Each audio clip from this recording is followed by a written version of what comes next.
Lewis Hamilton and George Russell finished third and fourth respectively for Mercedes in the Austrian Grand Prix. Mercedes have admitted that they gave George Russell a slower rear wing for last weekend's Austrian Grand Prix, meaning the Briton enjoyed less pace than Lewis Hamilton. The Silver Arrows enjoyed a successful Austrian Grand Prix with Hamilton finishing one place above his less experienced teammate in third, despite both drivers crashing during qualifying. Hamilton and Russell both damaged their rear wing during heavy crashes at the Red Bull Ring. The damage to the seven-time world champion's car was more substantial, with his mechanics forced to completely rebuild his car from scratch.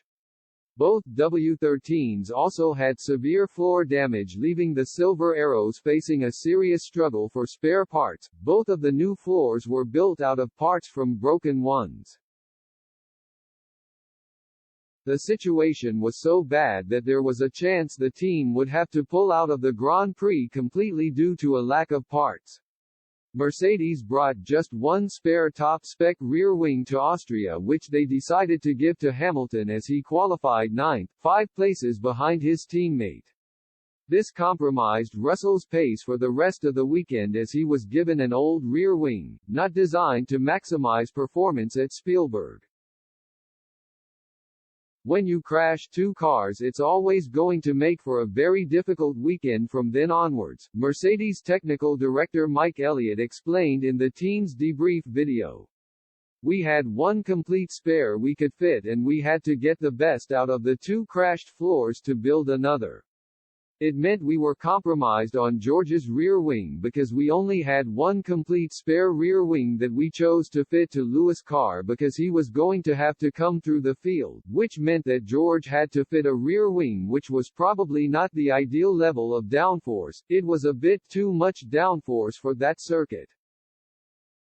Having rebuilt the cars, we also had to dial in the setup again, and you've got very limited time in FP2 to do that, and that was always going to be another compromise. And then finally, having damaged two cars as badly as we did on Friday, the drivers are now in a position where if we damage them in the sprint race, we may well be in a position where we couldn't race on Sunday. So, all of that has to be factored in, and all of that sort of compromises your weekend.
I